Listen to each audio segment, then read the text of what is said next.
Welcome to Garden Wise Adventures. My name is Malie and it's another breezy day, but today I wanted to talk to you a little bit about my lilacs because they are absolutely glorious. So let's go look at my first lilac over here. I'll tell you what it is and how to take care of them.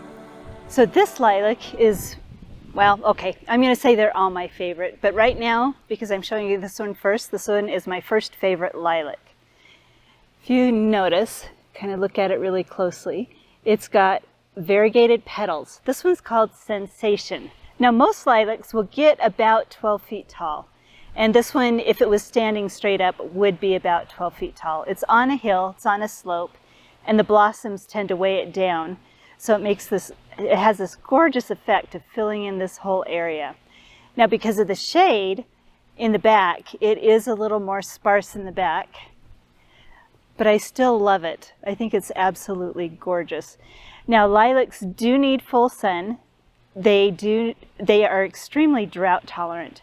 I've seen lilacs living on abandoned properties, but they can also tolerate regular garden water.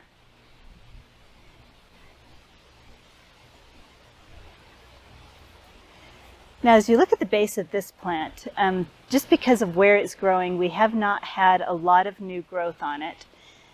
You see larger, older woody stems, and there are a few smaller new stems coming up that you can see.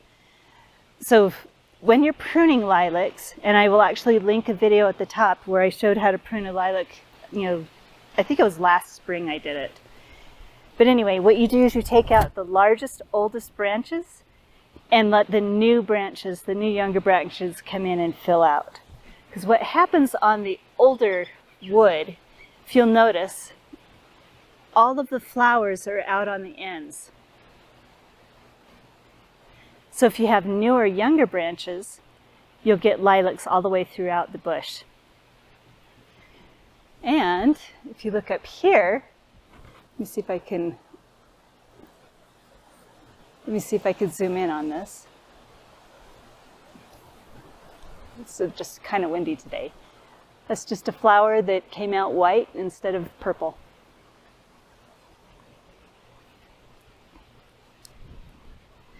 So anyway, this lilac gets some water. I water this hill twice a week. It's got drip system on it. And it doesn't get any fertilizer. Lilacs do not appreciate too much fertilizer, especially when they're older. Now I have another one, almost the exact same. It's another Sensation lilac leaning over my fruit trees, and I absolutely love the way it looks. Now here's another one of my favorite lilacs, of course, because they're all my favorites. I think this one's called Angel Wings. Now if you notice, we've got a lot more of the new growth down at the base. There's a couple of the older branches that I could probably prune out. But lilacs really do not need pruning that often. When you do prune them, the only time you should actually prune them is in the spring, right after they finish flowering. Because these shrubs will form their next year's flower buds right after they finish flowering. So if you prune them and cut them back in the fall or in the early spring, then you're cutting off all of that year's flowers. Aren't they gorgeous? I love the white color of this, and this is a smaller shrub. This one, it is on a hill, so if it was flat, it would probably only be about 8 feet tall. Now here's my last lilac. It is huge. This one is more, I'd say the tallest spires are about 15 feet tall. I do not know the name on this variety. I bought it because of the dark purple color to it. I absolutely love it. It's actually getting a little wide for that area, and it's blocking the gate a little bit, so I may need to prune it back just a tiny bit, but I'll do that right after it flowers so I don't lose any of the blooms. Now this lilac is the one that I did the video on that I linked above and showed how to prune it. But I made the mistake when I first planted this shrub to try to sculpturally prune it so it would be really pretty in the winter, but I got less and less flowers. So recently what I've done is I've gone in and pruned out the oldest, biggest branches, and that has sparked a lot of new growth when I wasn't getting any new growth earlier.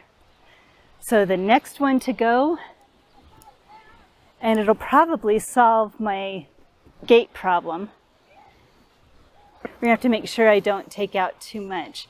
But I think the next branch that's gonna go is gonna be this big branch right here. As you can see, it goes all the way down. And it is the biggest, oldest branch on here. But we'll have to see how that goes. I don't want to remove too much and ruin the shape of the shrub. So we'll see. It may turn out okay. It would get it out of the way of the gate.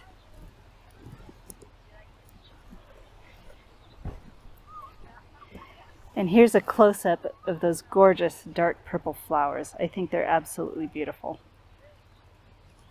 Now, as I said before, lilacs do not need a ton of water, but they can handle regular garden water.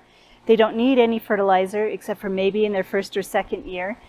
And you don't really need to prune them unless they get out of control. The one thing you do need to make sure and do is put them in a place where they can get their full size.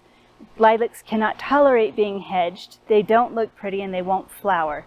So put them in an area where they can get their full size. If you have ones like my Sensation lilacs, 12 feet tall and wide, maybe 12 feet tall, 10 feet wide, you need to think about that size. The angel wings, the white one that I have over there, that one is about 8 by 8. And there's different sizes of lilacs. Another one is the Korean lilac. The Korean lilacs, they can get probably about 8 feet tall and wide. And then there's the reblooming lilacs, which one of the varieties is bloomerang. Now the bloomerang lilacs only get about 4 feet tall and wide. And the one thing that I found, I did have a bloomerang lilac that I did remove. The one thing I did find about that, if you didn't prune the old flowers off, you didn't get a very big second bloom in the fall. So that's what you need to know about lilacs. I hope you enjoy them. I think they're absolutely gorgeous. Oh, and one last thing I almost forgot. Lilacs need to have cold winters. So if you live in warm climates, they don't do very well. I lived in Southern California in a zone 9 and I could not grow lilacs there. So instead I grew chase trees. Now I've actually done another video on chase trees and I'll link it up above. So that's a good substitute if you can't grow lilacs. So I'd love to hear about your lilacs. Let me know what you like about them if you have any favorite varieties. And I really hope you're enjoying this spring and have a wonderful garden adventure.